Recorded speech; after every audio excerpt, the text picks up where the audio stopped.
Viteve të fundit teknologjia po zhvillohet me shpejtësinë e dritës, saqë nuk ka ndodhur asnjëherë më parë dhe padyshim do të vazhdojë edhe në të ardhmen. Pasi që ka një audiencë të gjerë duke përfshirë të gjitha moshat, gjinit, komunitetet, gjithashtu pavarësisht gjendjes financiare, në një formë ose tjetër, të gjithë janë të lidhur me teknologjinë duke përdorur pajisje të ndryshme, nga telefonat e mençur dhe gjerë tek serverat që kontrollojnë makinerinë nëpër fabrika.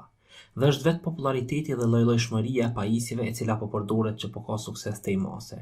Dhe një pjesë të madhe të këtij suksesi zënë edhe infektimet e ndryshme që po ndodhin nëpër kompjutera dhe çbesa shndruar edhe në biznes, i cili po sjell miliarda dollar çdo vit. Përrejë këtyre sulmeve nuk janë vetëm kompjuteret që kanë të instaluar sistemin operativ Windows, por gjithashtu edhe sistemet operative tjera dhe gjithashtu pajisje tjera që kanë një sistem operativ të çfarëdëshëm, si telefonat e mençur, Android, iOS dhe në anën tjetër dhe pajisjet e kuzhinës, si frigoriferat, shporetat, dhe pastaj duke vazhduar edhe tek pajisje tjera shtëpiake, siç janë kamerat e sigurisë, televizionet, me qasje në internet dhe që tash po njihen si IoT ose Internet of Things. Me njerë ju shkon menja se frigoriferat në internet? Po është e vërtetë që dhe frigoriferat kanë filluar të prodhohen me qasje në internet, të cilët po hakohen dhe pastaj po përdoren për qëllime të këqija, siç ka ndodhur dhe së fundmi, ku këto pajisje që i përmenda kanë marrë pjesë në një DDoS ose Distributed Denial of Service dhe kanë arritur njësojnë rreth 600 GB për sekond trafik. Pyetja e parë që çdo kur do ta bëj është se çka nënkupton fjala malware, ose pse disa thojnë jam infektuar me virus, ndërsa të tjerë thojnë jam infektuar me spyware ose ndonjë lloj tjetër. Tash do ta sqarojmë se çka nënkupton secila nga to, por fillimisht duhet ta sqarojmë se çka nënkupton termi malware. Malware është përbërë prej dy fjalëve. E para është malicious, që në shqip nënkupton keqdashje apo keqdashës, dhe e dyta është software, që nënkupton çka tjetër post software. Nga kjo foto këtu po shohim që malware është një term gjeneral që i referohet aplikacioneve të vogla, të cilat janë krijuar me qëllim të keq, ose më mirë të them janë krijuar për të bërë diçka në kompjuter që shfrytëzuesi nuk ka njohuri rreth saj. Tipet e malware janë në anglisht viruses apo në shqip virusat.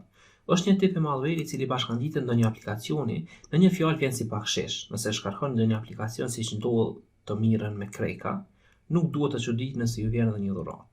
Por ky nuk mund të bëjë asgjë pa ndihmën e shfrytëzuesit, ndihmën e njeriut, pasi që vetë shfrytëzuesi duhet ta klikojë një fajl të caktuar në mënyrë që të shpërndahet në rrjet. Ndonjëherë i ndryshon edhe fajlat e sistemit, që në momentin që fshihet virusi të shkakton ndonjë problem.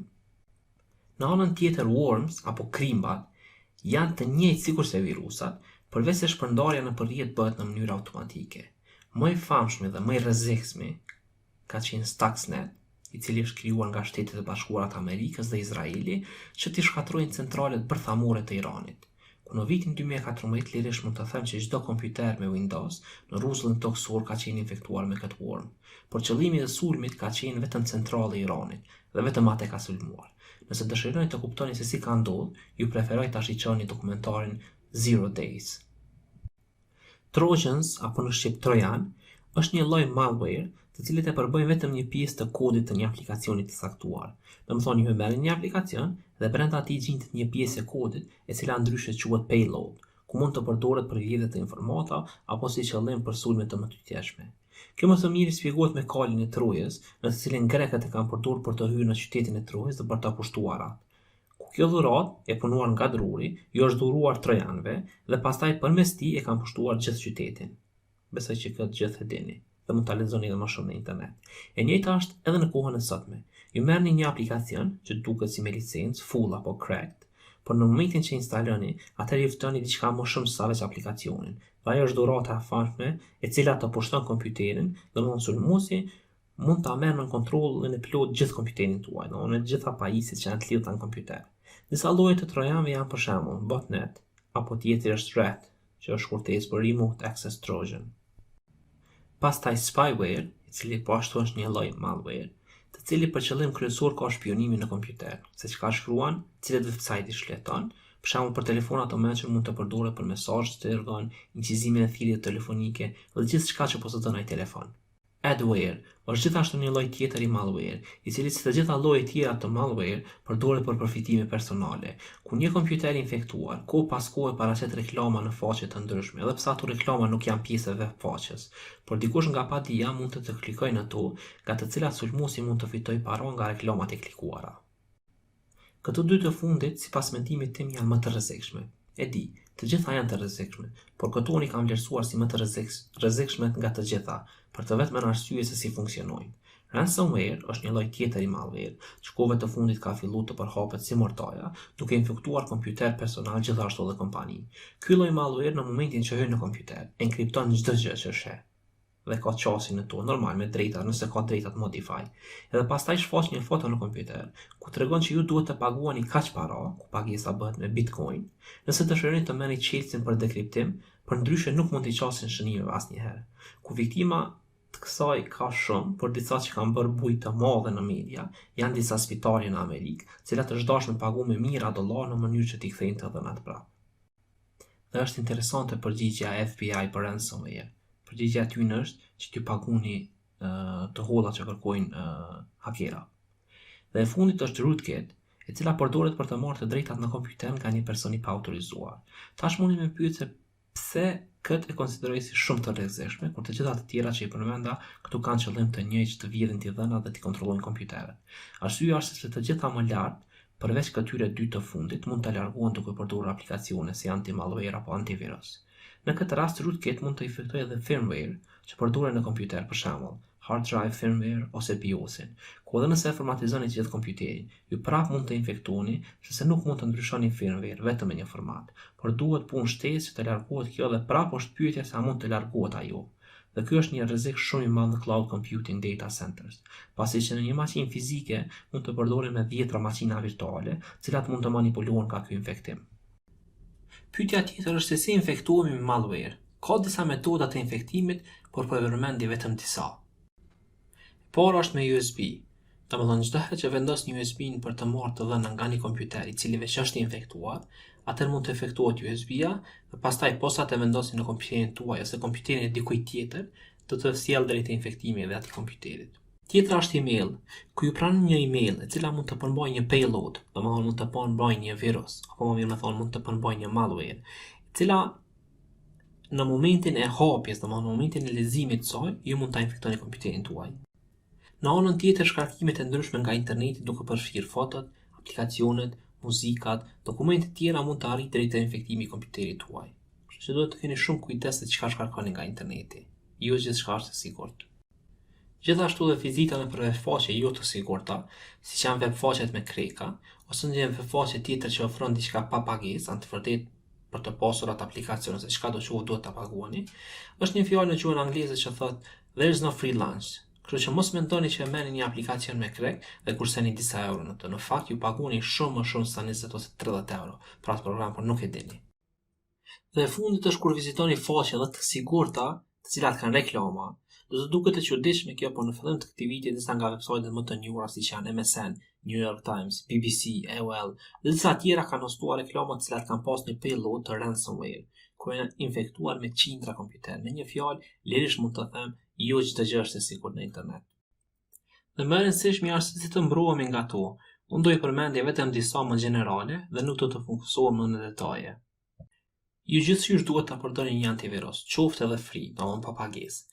Edhe pse vitin e kaluar një raport nga CEO, dhe drejtori gjeneral i kompanisë Symantec, ka thënë që vetëm 45% të viruseve mund të kapen nga antiviruset, që është shumë brenguese, por prapë ja vlen ta keni një vegël që ju mbron me rreth gjysmën e tyre. Duhet të keni kujdes të madh gjatë punës në kompjuter. Për shembull, të mos hyni në websajte që janë të dyshimta, apo të mos shkarkoni dhe instaloni çdo program që ju paraqitet për të instaluar. Çdo herë si vegël kryesore e infektimeve është useri që përdorni. Gjithë përdorni user të thirrë që nuk është administrator. Pastaj vetëm kur duhet ta instaloni ndonjë aplikacion, ta përdorni userin që është administrator në kompjuter, duke përdorur metodën run as. Çdo malware ka të drejta po aq sa ka useri që është i loguar për momentin në kompjuter.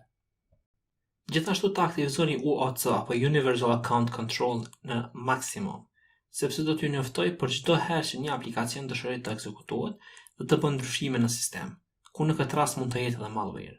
Tash do t'ju rregoj se cila është UAC.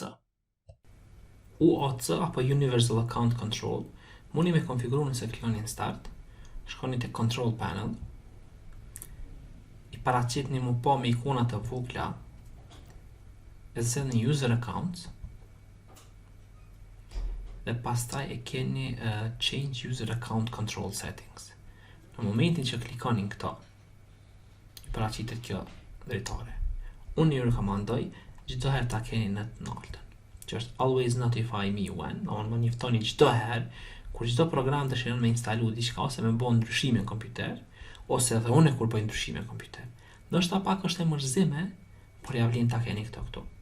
Për arsye do ta shihni nëse veç inshallah vjen kur, por nëse vjen koha që edhe infektoni, do ta shihni sa do t'jeni më kjo.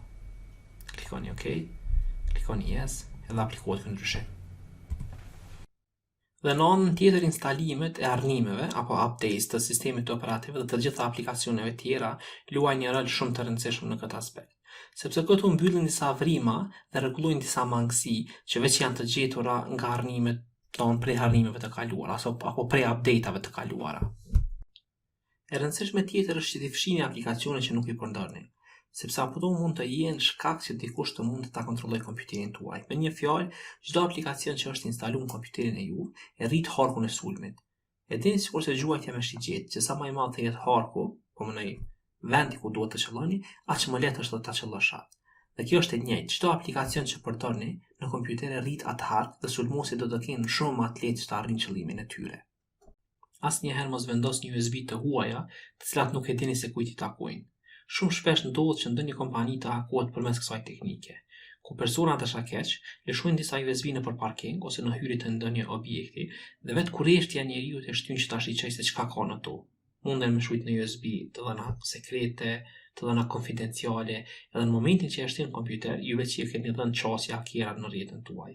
Është një USB që nuk mund të detektohet as nga antivirusi, që njihet si rubber ducky, dhe që kompjuteri e njeh ato si tastier, ku pastaj dërgon komanda sikur me i shtyp në tastier shfrytëzuesi, dhe për ato normal që nuk i gjen antivirusi se i beson shfrytëzuesit që ato e përdor kompjuterit, cilat shkarkojnë aplikacione të ndryshme, vjedhin të dhënat në kompjuter, vjedhin fjalë kalimet në kompjuter dhe mund të bëjnë edhe shumë gjëra tjera brenda pak sekondash.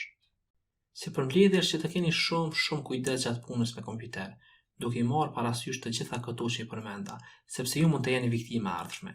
Ndoshta dikush thotë nuk është problem sepse s'kam asgjë në kompjuter ose në email. Nëse kjo është problem, atëherë pse s'ma dërgoni emailin dhe pas folin mu? Atë shyrë ka problema ju. Por mos harroni që nuk janë çdo herë dhënat e rëndësishme. Edhe vetë resurset kompjuterike mund të jenë të vlefshme për dikon. Çka nëse ju infekton edhe bën gjitha gjërat e këqija nga kompjuteri juaj? Atëherë policia do të akuzojnë ty dhe ju hakerin sepse ai ka fshirë gjumë të veta. Pra me një fjalë, keni të kujdes sepse asgjë nuk është e sigurt në ditët e sotme.